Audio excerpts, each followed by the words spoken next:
Welcome back to Daily Connections. Yvette Choma with the Somerset County United Way is still with us, and she's been sharing wonderful tips on making volunteering a family experience. So we touched before on the places that we can go and seek out information. Can you give me a couple more? Absolutely. If I'm not computer savvy? Yes, yes. Right there in our everyday lives, there are probably places where volunteering is an option, whether that be at your children's school, your faith-based organization, community centers, or even national organizations tend to do things locally in most communities, like the Cystic Fibrosis Foundation or American Cancer Society, or the Boys and Girl Scouts of America. So there are a couple of other options within your own community that'll pop up. And those have the walkathons, a lot of those organizations. Yes, so that's another. Or Relay for Life, or different national events that they bring to communities across the nation. So that's a good place to start too. Excellent. Indeed. Now, what questions should I be asking the organization when I'm getting ready to start my volunteering? That's an important piece, because I think preparation is key. If you feel comfortable, then your family's going to feel comfortable. So you want to know how long you're going to be there. What to wear. Really? If there are any supplies needed. Oftentimes they're not going to ask families to bring anything, but you might get an idea of the goal of the project, and as a family decide you want to bring something to help further that goal. So you can choose to do that. Being prepared is probably a really good thing. You'll want to know if you're going to interact with clients from the organization. If there is any client interaction, who are the clients? Are they seniors? Are they children? Are they animals? Are they disabled people? So that you can discuss appropriate behaviors and some expectations. That's really good. So it's not so bad to ask those questions. We need to ask those questions. Not at all. They'll be glad to hear that you've asked those questions if they didn't think about talking about it. And then all the children and adults who decide to do the experience will feel better knowing what to expect. That's exactly right. It sets up the expectation so nobody's in the dark or clueless or going, oh my goodness, this is going to be so hard, when you're already going to know the answers to that. That's good. Now, what do you think the benefits overall for volunteering for a family are? I think there are so many benefits to volunteering. Primarily, as a parent, you really have the opportunity to instill some social values. Promote the value of community service, both at the time you're doing it and maybe even lifelong throughout their lives. Not only for the children, but both children and adults have the opportunity to develop new skills. That's a good one, maybe even do some career exploration.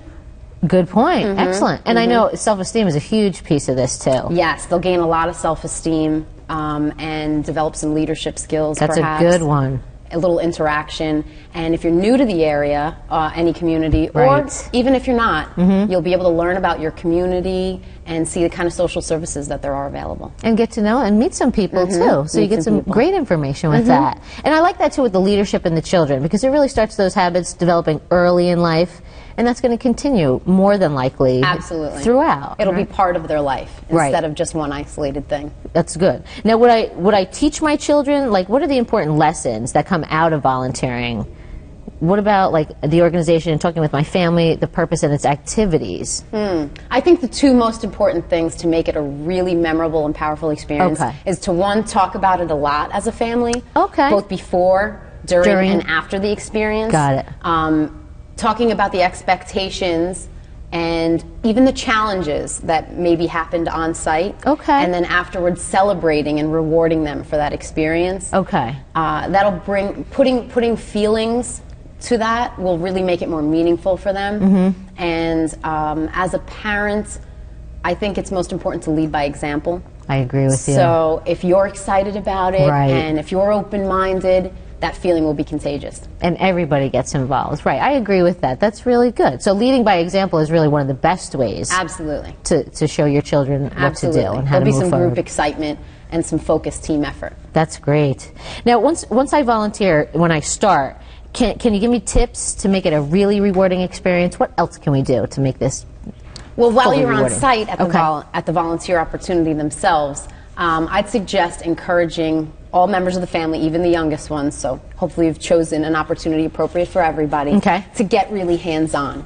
So it's less about the outcome on that specific day or moment and more about the involvement and the teamwork together. Just getting in there. Yep, getting in there, get hands-on. They'll feel good about it. They'll have more ownership of the giving process, and that'll really matter a lot throughout that day.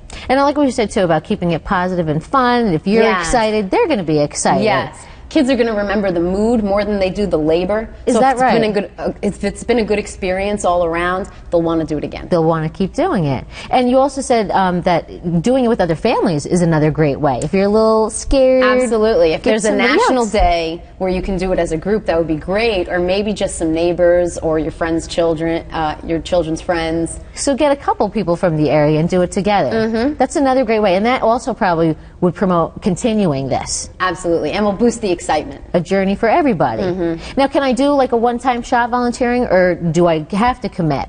No, you don't have to commit. I think that oftentimes I would encourage families to start small because there are a lot of time commitments in people's lives. Right. So don't busy. overcommit. Choose something small, a one-day activity. Okay. Test the waters of volunteering together and see how that goes. And then afterwards you can talk about the experience, and after you talk about those experiences, maybe think about what might be next. Okay. And you also say that making a scrapbook of that is a great way to, close the book on that. Definitely, definitely. Kind of memorialize those times together, and they can look through that later in life. Right. It'll build confidence and self-esteem, and that'll be a good family time event together on a regular basis, hopefully. Yeah, and a great way to look back and say, this is what I've done. So again, another self-esteem building opportunity. Definitely. It's a win-win for everybody. Great. Yvette, thank you so much for being here. You're welcome. Good stuff.